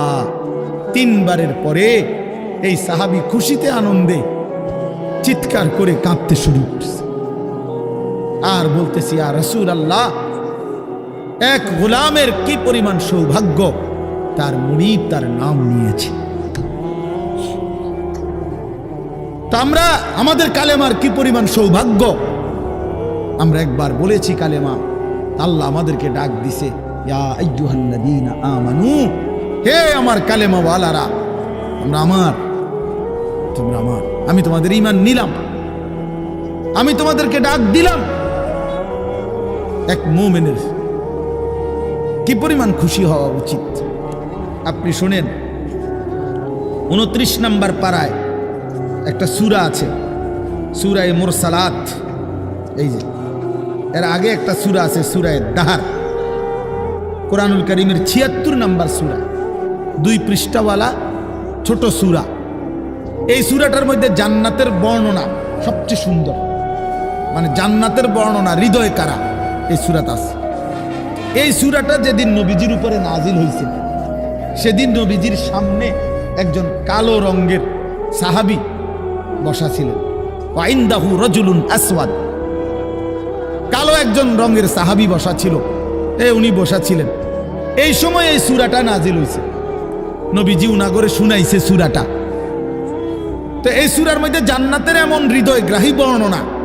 এই সাহাবীটা সামনে যিনি বসা কালো রঙের সহজ সরল সাহাবী, উনি এই সূরা এটা শুইনা জান্নাতের আশায় খুশিতে একটা চিৎকার দিছে, এক চিৎকারে হাদিসে আছে উনি ওইখানেই ইন্তেকাল করছে। দেখেন, তখন আল্লাহর নবী বলেন, ওয়াল্লাহি লাকাদ আখরাজা নাফসা সাহিবিকুমুশ শাওকু ইলাল জান্নাহ। নবী বলেন, আল্লাহর কসম, জান্নাতের প্রবল আকাঙ্ক্ষায় তোমাদের বন্ধু জীবন দিয়ে দিল। निकल जाए दम तेरे कदमों के नीचे, यही दिल की हसरत, यही दिल की आरज़ू है। এটা উর্দু শের আর কি, অর্থ হলো, হে প্রিয়তম, তোমার পায়ের নিচে জীবন দিলাম, জান দিয়ে দিলাম, আর এটাই ছিল আমার সারা জিন্দেগীর তামান্না, দিলের আকাঙ্ক্ষা, যে তোমার জন্য আমি জীবন দেব, আর সেটাই দিয়ে দিল। निकल जाए दम तेरे कदमों के नीचे, তোমার কদমের নিচে আমার জান দেব। यही दिल की हसरत, এটাই ছিল দিলের আকাঙ্ক্ষা। এজন্য আজকে ছেলেরা কোথায় জীবন শেষ করে দিচ্ছ? এমন সুন্দর জীবন, এমন সুন্দর যৌবন, আহা, শক্তির টাইমটা, জীবনের সক্ষমতার সময়। ছোটবেলা তো ভাইয়া দুর্বল, বৃদ্ধ বয়সটাও দুর্বল। তোমাদের অনেক কিশোর নওজোয়ান, একজনের গায়েও চাদর নাই, কিন্তু মুরব্বী সবগুলোর গায়ে চাদর। দেখো চাকায়া, এই চাচারা তো আমার সব পরিচিত চাচা। অর্থ হইল এই বৃদ্ধের এই দুর্বলতা তাকে চাদর গায়ে দিতে বাধ্য করেছে। তার শরীরে শীতের অনুভূতিটা বেশি, ঠিক কিনা বলেন না কেন? কিন্তু তোমরা নওজোয়ান, তোমাদের অধিকাংশ কারো গায়ে চাদর নাই। তোমরা দেখো ভাইয়া, আমার গায়ে কোনো চাদরই নাই। তাইলে বুঝাইতে চাইলাম এই শক্তির সময় যৌবন। যুবক চাইলে পাহাড় কাইটা সমান করতে পারবে। যুবক চাইলে সাগর নদী মাটি দিয়ে ভরাট করে দিতে পারবে। একটা এলাকার যুবক ছেলেরা যদি চায়, সবার হাতে হাতে মদের বোতল পৌঁছাই দিতে পারবে। একটা সমাজের ছেলেরা যদি চায়, সবার হাতে হাতে নামাজের মুসল্লাও তুলে দিতে পারবে। অতএব ছেলেরা, তোমরা যারা যুবক আয়োজন করছো, আমি তোমাদের উৎসাহ দেই, একটু আগাও, এখানে থাইমা যাইও না। একটা মাহফিল করছি, এক ফোটলা বিরিয়ানি খাওয়াই দিছি, খালাস না বন্ধু, একটু আগাও। তোমরা আবার বসো, যে কয়জনে মাহফিলের আয়োজন করছো তোমরা আবার বসো, যে আমরা কেমনে একটু ভালো হইতে পারি, একটু চরিত্রবান হইতে পারি, আমরা কেমনে নিজেরা নামাজ ধরতে পারি। একটু যদি হিম্মত করো যুবক, ইনশাআল্লাহ ভালো হবে। শনিবার দিন আমি আমার মাদ্রাসায়, এই শনিবারে সকাল 10টা থেকে বিকাল 4:30 পর্যন্ত, এইবারই প্রথমবার আমি আলাদা 16 বছর থেকে 30 বছরের নিচে যাদের বয়স, এই কিশোর যুবকদের জন্য আলাদা ইসলাহি মজলিসের আয়োজন করছিলাম। আমার শায়েখ আল্লামা মুফতি মুশতাকুর নবী সাহেব বয়ান করছেন, আল্লামা মুফতি আমজাদ হুসাইন সাহেব বয়ান করছেন, হযরত মাওলানা মুফতি ইউসুফ বিন ইকবাল বয়ান করছেন, আমাদের কুমিল্লা ক্যান্টনমেন্টের বড় একজন শিশু বিশেষজ্ঞ ডাক্তার মিজানুর রহমান, উনি বয়ান করছেন, আমি নিজে কিছু কথা বলছি। প্রায় 600 ছেলে এন্ট্রিভুক্ত আসছে, এখানে উপস্থিত হয়েছে 600। সন্দ্বীপে, চট্টগ্রামে আমরা প্রতি বছর সন্দ্বীপ যাই, সেখানে 4টা-5টা ছেলে ফজরের নামাজের জন্য, তারা বন্ধু কলেজের ছেলে, 4-5 জন ছেলে মাত্র। ওরা একদিন সিদ্ধান্ত নিছিল, ওরা সবসময় ফজরের নামাজ পড়তো, তো ওরা একদিন সিদ্ধান্ত নিছে যে ফজরের পরে তারা সন্দ্বীপ তো সাগরের পারে, তো সাগরের পারে হাঁটতো তারা। তো তারা একদিন সিদ্ধান্ত নিছিল আজ থেকে 1 বছর আগে, যে আমরা সকালবেলা না হাইটা চলো আমরা বন্ধুদেরকে ফজরের জন্য জাগাই, ফজরের ক্যাম্পেইন করি, ফজরের জন্য গণসংযোগ করি। এই 4-5 জন ছেলে উদ্যোগ নিয়ে শুরু করছে। ঠিক 1 বছরের মেহনতে এই গত নভেম্বর, 24 সালের নভেম্বরে আমি গেছি মাহফিলে, ওইখানে তারা আমার লিস্টেড। ফজরের পরে আমি তাদের জন্য আলাদা বয়ান করছি, তাদের আলাদা মাহফিল হয়েছে ফজরের পরে। মানে রাইতে আমি যেই প্যান্ডেলে ওয়াজ করছি, ওই প্যান্ডেলটা তারা সকালের জন্য আবার ভাড়া নিছে। বুঝেন না এই কথা? আমি ওখানে ছিলাম, আর ওখানে রাত্রে আসা যায় না, ওইটা সন্দ্বীপে স্পিড বোট দিয়ে আইতে যাইতে হয়, তো রাইতে আউনের সিস্টেম নেই, থাকতে হয়। এই জন্য ফজরের পরে আবার বয়ান করছি 1.5 ঘন্টা। তো ওরা, আমি বললাম এত ভোরে ছেলেরা আইবনি, কয় হুজুর আসবেন ইনশাআল্লাহ, আপনি দেখেন। তারা আমারে দেখাইছে কাগজে কলমে লিস্টেড করা প্রায় 4,500 ছেলে এখন ফজরের নামাজ জামাতে। যুবক চাইলে কি না পারে, যুবক চাইলে ভাঙতে পারে, যুবক চাইলে গড়তে পারে, যুবক চাইলে বুলডোজার দিয়ে সমান করে লাইতে পারে, সমান করে ফেলতে। আবার সেই ভাঙার উপরে যুবক চাইলে গড়তেও পারে। আল্লাহ তাআলা নওজোয়ানের শরীরে অসম্ভব হিম্মত দান করছে, অসম্ভব হিম্মত। এই জন্য বাপ, আমি যুবক যারা, তাদেরকে উৎসাহিত করলাম। মহান আল্লাহ পাক রব্বুল আলামিন আমাদেরকে বলছেন, আমি তোমাদের ইমানদার, ইমান নিলাম, আমি ইমান দিছি বান্দা। আমি গত বছর যখন তাবলীগের সফরে ছিলাম দিনাজপুর জেলায়, গত বছর আগস্ট মাসে 72 বছর বয়স্ক একজন হিন্দু লোককে কালেমার দাওয়াত দিছিলাম। ওনার 2 ছেলে মুসলমান। ওনারে আমি 2.5 ঘন্টা কালেমার দাওয়াত দিছি আমরা 3 জন আলেম মিলে। কত অনুনয় বিনয় করছি, কাকুতি মিনতি করছি, কাঁদছি, চোখের পানি ফেলছি। একটা বার চাচা কালেমা পড়েন, আপনার ছেলে মুসলমান, ছেলের বউ মুসলমান, আপনার নাতি নাতনি সব মুসলমান, আপনি এখনো বসে আছেন কেন? আহা, এই 72 বছর হয়ে গেছে। বুড়া মিয়া কয় আমি এটা বলবো না। বলে নাই। আমি আমার সাথীদের কাছে, আমার 26 জন সাথী নিয়ে চিল্লাই গেছি, 16 জন আলেম, এক চিল্লা সফরে 950 মানুষ আল্লাহর রাস্তায় বের হয়েছে চিল্লার জন্য। আলহামদুলিল্লাহ, আল্লাহই করাইছে। তো বলতেছিলাম, আমি সাথীদের কাছে এসে বলছিলাম যে দেখেন 72 বছর বয়স হয়ে গেছে, এক আল্লাহর বান্দা তার জবান দিয়া কোনদিন তার মালিকের নামটা বের হয়। আমারে আপনারে আল্লাহ তাআলা কত বড় তৌফিক দিছে যে আমরা কত হাজারবার লক্ষবার কালেমা লা ইলাহা ইল্লাল্লাহ মুহাম্মাদুর রাসূলুল্লাহ এটা যে আমরা পড়তে পারি, পড়তে পারছি, এই সৌভাগ্যের কৃতজ্ঞতা কি? এটা যদি আল্লাহ আমগো জবান দিয়ে কোনোদিন না বলাইতো।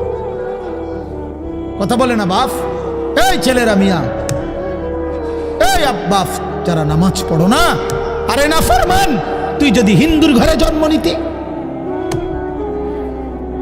তুই যদি ইহুদির ঘরে জন্ম নিতি, তুই যদি খ্রিস্টানের ঘরে জন্ম নিতি, বেটা কি হতো জীবন? যদি কোনোদিন কালেমার আহ্বান না শুনতা। তুমি তো মুসলমানের ঘরে জন্ম নিয়া এভাবে ইমানকে ফেলে দিলা। মুসলমানের ঘরে জন্ম নিয়ে এভাবে নামাজকে প্রত্যাখ্যান করলা। ছি ছি ছি ছি, তোমারে দেখে তো হিন্দুও হাসবে, তোমারে দেখে তো ইহুদিও হাসবে, তোমারে দেখে তো খ্রিস্টানও হাসবে, যে দেখছো হয় নাকি শ্রেষ্ঠ জাতি, ওদের ধর্ম নাকি শ্রেষ্ঠ ধর্ম, ওদের ধর্ম কোরআন নাকি শ্রেষ্ঠ কিতাব, ওদের শ্রেষ্ঠ ধর্ম ওদেরই পছন্দ হয় না, ওদের শ্রেষ্ঠ কিতাব ওরাই পড়তে পারে না। তো এটা কিসের শ্রেষ্ঠ? কথা বলেন না। তাহলে আমি তো আমার ধর্মের অপমান। কথা বলেন না, আমি আমার ধর্মের অপমান না, আমি আমার কোরআনের অপমান। এজন্য তোমরা যারা বেনামাজি ছেলে, তোমরা ধর্মের অপমান। তোমাদের যাদের চুল বেঈমানের মতো, তোমরা মুসলমান ধর্মের অপমান। তোমাদের কারণে আমার ধর্ম লজ্জিত, তোমাদের কারণে ধর্ম বেইজ্জতি হয়েছে। তোমরা ইসলামকে অপমানিত করলা, আল্লাহকে অপমানিত করলা, আমার নবীর শ্রেষ্ঠতম 23 বছরের আদর্শকে তোমরা অপমানিত করলে। এই অপমানের বিচার আল্লাহ করবে, মনে রাখো, ছেড়ে দিবে না বাপ। আল্লাহ কোরআনে বলছে, বান্দা আমি 1 সেকেন্ড ছাড়বো না, আমি হিসাব নিব। তুমি আমারে কি মনে করছো বান্দা? বাদুগা খাওয়াইছি দেখিয়া তুমি মনে করছো আমি মাতি না? হ্যাঁ, কিটা মনে করছো? এ পেশাব পায়খানার ভাত তুমি মনে করছো আমি কিছুই বলবো না, কিছুই বলবো না। তুমি জানো না ফেরাউনকে শোয়াইছে কে? তুমি জানো না কারুনকে শোয়াই দিছে কে? তুমি জানো না নমরুদ সাদ্দাতকে নিশ্চিহ্ন করে দিয়েছে কে? তুমি শোনো নাই? তুমি আন্দাজ করো নাই আমি আল্লাহ কেমন? এই পৃথিবীর কত অবাধ্য জাতিকে আমি আল্লাহ ধ্বংস করে দিয়েছি, শোনো নাই? কই, গোটা পৃথিবীর সমস্ত আধুনিক প্রযুক্তি থাকার পরেও তো বাবা আমেরিকার ওই বেঈমানরা, ক্যালিফোর্নিয়ার লস অ্যাঞ্জেলস তাদের একটি স্টেট আগুনে দাবানলে পুড়ে ছাই হয়ে গেছে। লক্ষ লক্ষ কোটি কোটি মিলিয়ন বিলিয়ন ডলারের এক এক বিল্ডিং। আপনারা মুরব্বীরা মিলিয়ন বিলিয়ন ডলার কি তাই বুঝতেনও না? কয়টা আপনি 1 মিলিয়ন বিলিয়ন ডলার কত টাকা? কমপক্ষে 300 টাকার বেশি। মানে আপনি এটি বুঝতেনও না, টেহাইনি এটা বুঝতেনও না। কথা বুঝছেন কিনা? হ্যাঁ, আমরা কিতাবে পড়ছি এক বুজুর্গকে, হ্যাঁ, একটা জিনিস দামি ওনার কাছে ছিল, তো ওনার কাছে বলছি আপনি বিক্রি করে দেন। কত মূল্য? উনি বলছে 100 দিরহাম, 100 টাকা। তখন উনি যখন বিক্রি করে দিছে, ওনার 100 দিরহাম দিছে। তো অন্য কেউ ওনারে পরে বলছে, হায় হায় জনাব, আপনি তো বহুত বড় ঠকছেন, মাত্র 100 টাকা দাম চাইলেন, এটার দাম তো আরো অনেক। তো উনি বলছেন, আল্লাহর কসম, 100 টাকার উপরে, 100 দিরহামের উপরে কোনো সংখ্যা আছে? আমার তো এটা জানা নেই, আমার তো এর উপরে কিছু জানা নাই। আমার মেজো বোনের বিয়ে যখন হয়েছিল, মেজো বোন, আমি তখন প্রাইমারি শেষ করে মাদ্রাসায় ভর্তি হয়েছি, এই সময় আমার বোনের বিয়ে হয়েছে। তো বোন জামাই যখন ওই আগে ছোটবেলায় বিয়ের দিন বোন জামাই যখন আসছে, তখন শরবত খাওয়াইছি যে গেইটে নাকি, তখন কিছু টাকা দিতে হয় না, যে শরবত খাওয়ায় তারে। তো আমারে 100টা টাকা দিছে উনি প্রথম। তো এগুলা নাকি ওনার কাছে আরো টাকা ছিল, তো ওই আরো একটু সাফাসাফি করলে আরো দেয়, আরো কিছু দেয়, না মানলে আরো দেয়, এমনি এমনি নিয়ম ছিল। আমার 100 টাকা দিছে, আর এটা দেখে আমি একটা দৌড়ে আইয়ালাইছি। আমার পুরো মনে আছে, একেবারে কসম, আমার পুরো এখনো মনে হইলো আর এই কথাটা। আমার একেবারে আমার ভাই, চাচাতো ভাইটাই বা অন্যরা এত দমকাইছে, বেউকুফ, 100 টাকা লইয়া দৌড় দিয়ে আইয়ালাইছ। আমি বলছি, আমি তো আসলে এর চাইতে বেশি টাকা জীবনে আর দেখি না। তো বলতে চাইলাম, হাজার হাজার কোটি কোটি মিলিয়ন ডলারের এই বাড়ি ভবন, এগুলো পৃথিবীর সর্বাধুনিক প্রযুক্তি দিয়ে, অত্যাধুনিক প্রযুক্তি থাকা সত্ত্বেও, আধুনিক সরঞ্জামাদি থাকার পরেও বাফ আল্লাহর দেওয়া আযাবে আগুনে যখন জ্বলছে, এই কয়দিন হইল কোনো বেঈমানে 1 সেকেন্ডের জন্য আগুন নিভাইতে পারে নাই। 14,000 ফায়ার সার্ভিস কর্মী একসাথে আপনার পানি দিছে, আরো বাড়ে, আগুন আরো বাড়ছে। তার মানে বোঝা গেল, বাবা, পৃথিবীর কারো শক্তি মূলত কোনো শক্তি না, আল্লাহর শক্তির সামনে, আল্লাহর ফয়সালার সামনে। আল্লাহ যদি ভালো রাখে তাইলেই ভালো থাকা। হ্যাঁ, আপনার টাকা তো আছে 1000 কোটি টাকা, কিন্তু আপনার ফেড অসুখ, আপনি টেহা দিয়ে কিনবেন। আপনার টাকা তো আছে লক্ষ কোটি টাকা, কিন্তু আপনার তো ডায়াবেটিস, আপনি কিনবেন টাকা দিয়ে? কি করবেন? আপনি 7,000 ধন হইলেও কি লাভ হবে আপনার? এই জন্য আমি অনুরোধ করছি, আমরা মুমিন, আল্লাহ আমাদেরকে বলছে এটাই কথা, তোমাদের উপরে আমি রোজা ফরজ করলাম, তোমরা আমার হুকুম মানো, তোমরা আমারে মানো বান্দা। রোজা মানে বিরত থাকা, সিয়াম মানে বিরত থাকা, তার মানে গুনাহ থেকে বাঁচো, হালাল বস্তু থেকে বাঁচো। আমি তোমাদেরকে হারাম তো হারামই, হারাম থেকে আবার ফিরাবো কেন? হারাম থেকে তো ফিরতে সারা বছরের জন্যই বলে দিছি। তো আমি রমজান মাসে তোমাদের 3টি হালাল খাবার হালাল ছিল, পানি হালাল ছিল, হালাল স্ত্রী হালাল ছিল। আমি রমজানের 30টা দিন, একটা মাসে তোমাদের জন্য খাদ্য, পানি, স্ত্রী, এই 3টা জিনিস হালাল বস্তু আমি হারাম করে দিলাম। যেন আমি বুঝাইতে চাইলাম যে দেখো, আমি আল্লাহ যেখানে হালালটাও হারাম করে দিলাম, সেখানে হারামটার প্রতি আমি আল্লাহর কি পরিমাণ ঘৃণা। যেখানে হালালটাই ছেড়ে দিতে বললাম, সেখানে হারামটা ধরে রাখার কোনো সুযোগ আছে? অতএব মিথ্যা, চুরি, ডাকাতি, জিনা, ব্যভিচার, মদ, জুয়া, নাচ, গান, সুদ, ঘুষ, মা বোনদের বেপর্দা জিন্দিগি ছেড়ে দেন, ছেড়ে দেন। একজন বুঝলে একজনই, কোনো অসুবিধা নাই, আমার কোনো আফসুস নাই। আমি সব সময় ফেরিওয়ালার মতো আমি বুঝি, একজনই শুনুক, একজনই যদি ভাবে, আলহামদুলিল্লাহ, সংখ্যা দিয়ে আমি কি করব? বুঝেন না? 10 কোটি মানুষ আমার মনে করেন আলগি দিছে, তো কি এটা আমার খবর রাজাব মা। বাংলাদেশের একেবারে মনে করেন 50 লাখ লোক আমার চিনে, তো কি এতে আমার কবর রাজাব মা। তো আর কি, পরিচিতি, অপরিচিতি, জনপ্রিয়তা, এগুলো কোনো বিষয় না, এগুলো কোনো মুখ্য বিষয় নয়। বিষয় হলো আল্লাহর কাছে গ্রহণ হওয়া, আখিরাতের মুক্তি পাওয়া, জাহান্নাম থেকে মুক্তি পাওয়া। অতএব আজকে এতটুকুই মূল কথা।